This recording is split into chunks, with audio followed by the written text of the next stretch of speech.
Amahoro y'Imana bavandimwe, Kristo Yezu nakuzwe, nizere ko mumeze neza aho muherereye hose.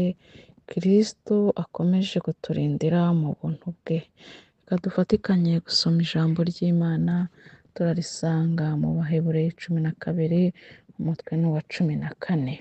Umutwe uravuga ngo dutegeye amatwi ijwi ry'Imana.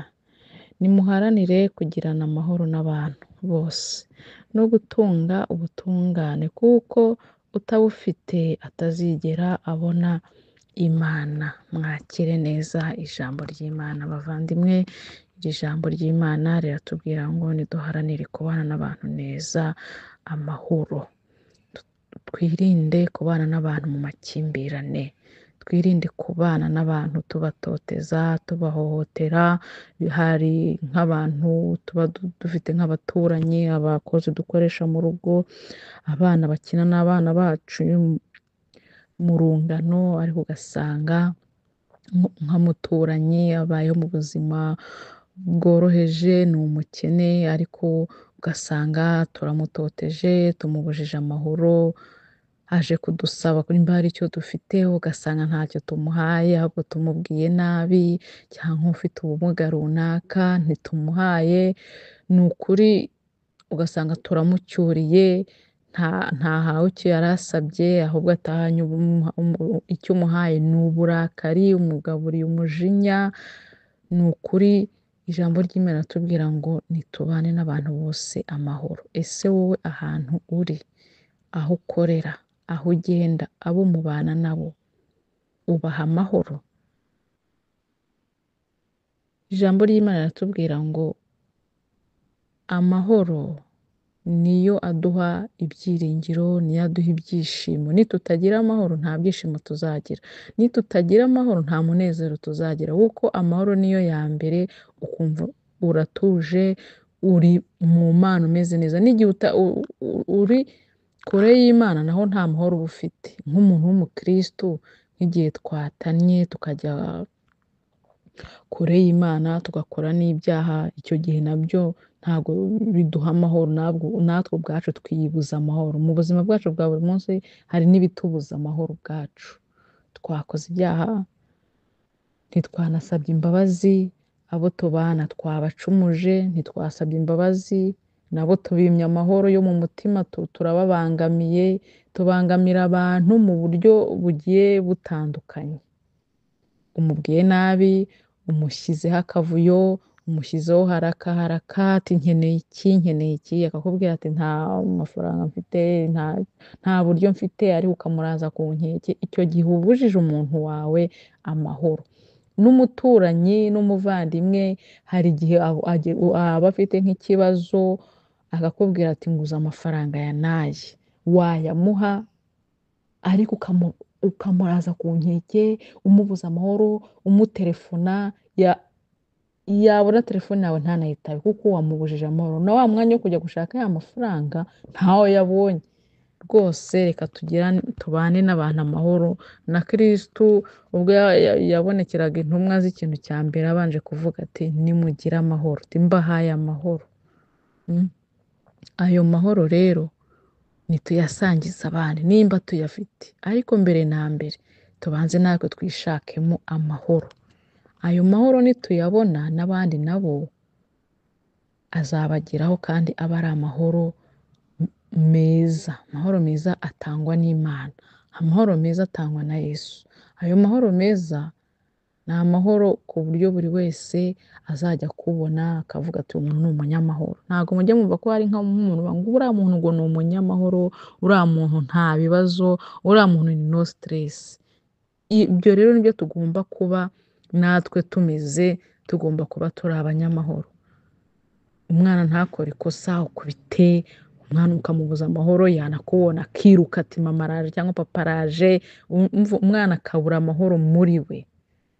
Ku ishuri yaba yatsinzwe ukamukubita cyangwa ukajya umubwira nabi, wamugaburira, ugaburira umwana mu buryo butari byo, umuha ibiryo umubwira nabi. Ibyo byose ni ibitubuza. Ubundi akantu katubuza amahoro ni akantu gatoya, akantu katubuza amahoro kabuza abavandimwe bacu ni akantu gato. Mureke twiyunge n'Imana, twiyunge n'abantu, dusabe Imana kugira amahoro, amahoro yo mu mutima, amahoro yo mu bavandimwe, tubane kivandimwe nk'uko Kristo abidutegeka. Nitubane mu mahoro, nitubane mu rukundo, dukundane kandi bizira uburyarya. Hari inkundo ubu zaje ugasanga umuntu uti gupfa kumuvugisha rikamwiyoberanyeho, reka tubane buryarya, ariko umutima warashize. Ibyo nabyo ntabwo ari byo nk'abantu b'abakristu, nk'abantu bazi Imana, nk'abantu bazi icyo bakora. Niduharanire amahoro. Hari akaririmbo mu bakatolike bavuga ngo nimuharanire mbere na mbere ingoma y'Imana, nimuharanire kandi ubutungane bwayo, muzagerekerwaho n'ibindi byose. Imana yacu ni umubyeyi. Duharanire mbere na mbere ingoma y'Imana. Muri iyo ngoma y'Imana niho tuzahasanga amahoro, tuzahasanga ibyishimo, tuzahasanga urukundo. Ibyo byose nitumara kubigwiza, Imana ibona ko tuyitunganiye, Imana izabibona ko tuyitunganiye muri byose, noneho itugerekereho na bya bindi tubona igiduha tutayibisabye, ya migisha iduha tutanayisengeye, bya bintu byose by'impande n'impande, uko iturinda aho tugenda mu ngendo, ntaho turagenda ntabwo tuba tuzi ko tugaruka, tugenda mu modoka ntabwo tuba tuzi ko tutari bukore impanuka, turagenda ntituba tuzi ko turi busitare, abana bacu bajya ku mashuri ntabwo tuba tuzi ko bari bugaruke. Ibyo byose ni Imana igenda iduha nyine ya migisha yayo, itwongerera ibyiza. Reka rero nabwo ijambo ubutungane tuyitunganire, dukore ibinogeye Imana, dukore ibishimisha Imana, twe kwikorera ibyo twishakiye, twe kwikorera ibyo twiboneye. Tugomba gukora ibishimisha Imana, ibikorwa byiza, gufasha abakene, gusura imfubyi, gusura abarwayi, cyane cyane abantu barwariye mu bitaro. Murabizi ko hari abantu basigaye barwaye indwara zidakira, bakamara iminsi nko mu bitaro. Hari n'igihe abantu bamwe imiryango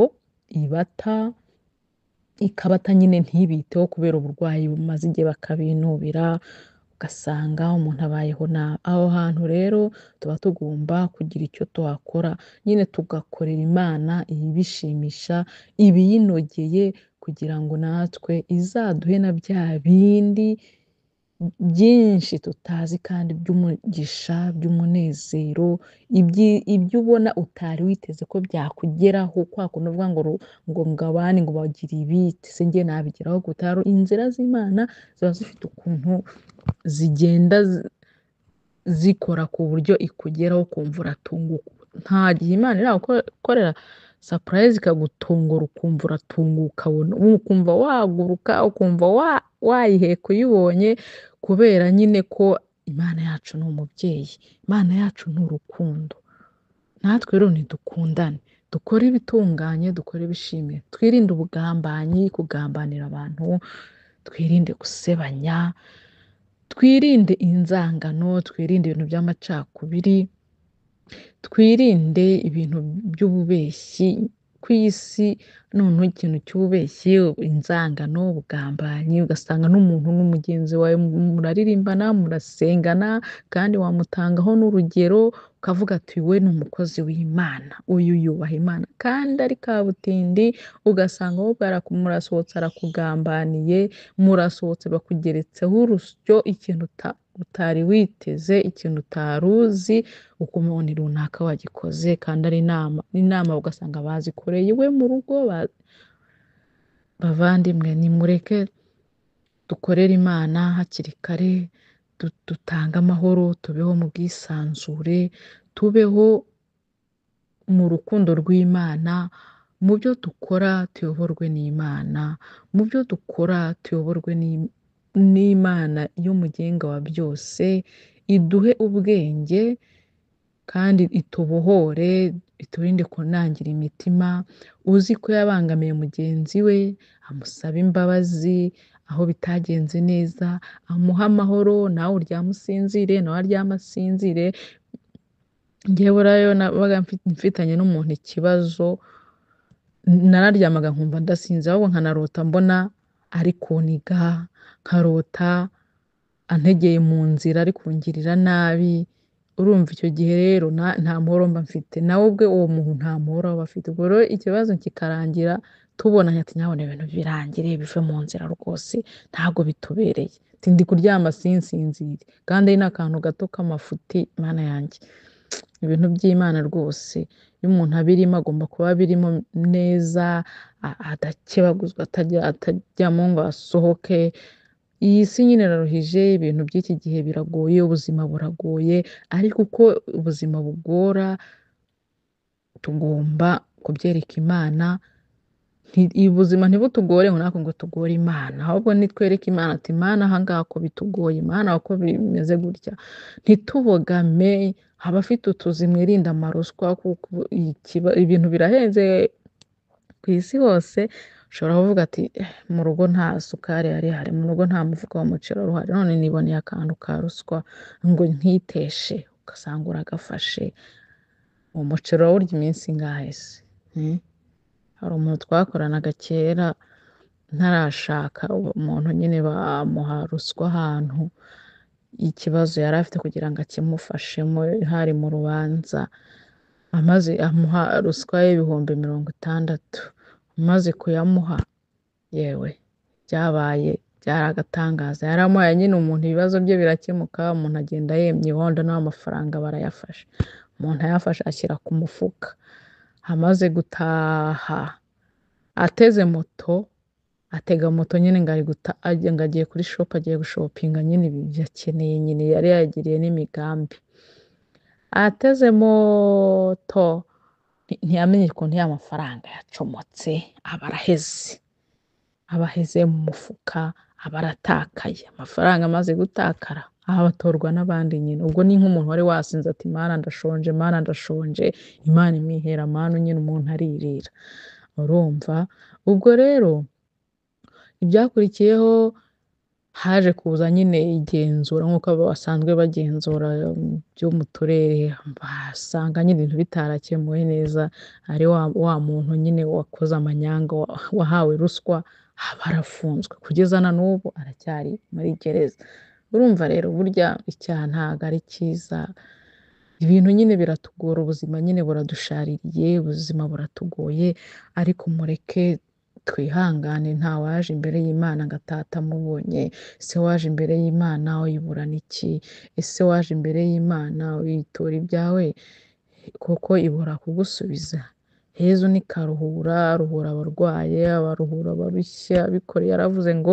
abarushya n'abaremerewe mwese nimunsanye ndabaruhura muzane imitwaro yanyu rwose nidutura Imana ibyacu kuko niyo ibishoboye dushobora no kuganira abana b'abantu ugasanga ahubwo baratumenya ati nubwo mubona runaka kuriya byaracitse mu rugo ugasanga guteje n'abantu bose agukwije isi ugasanga wibujije amahoro ati ese ubundi nawe mubwiraga iki ese ubundi iyo nkicecekera ese ubundi ibintu nk'ibyo ubwo rero nimureke dutunganire Imana tuyiyoboke mureke twubahe Imana tuyikorere ibyo ishaka dukore ibiyinogeye kandi mu byo tuvuga tuyoborwe nayo aho tujya tuyoborwe nayo impande zose aba ari Imana itwiyoborera abakristo bavanyimwe rero duharanire ingoma y'Imana kuko ariyo Mana y'ukuri Imana rero nisingizwe yubahwe abone iteka ryose shalom shalom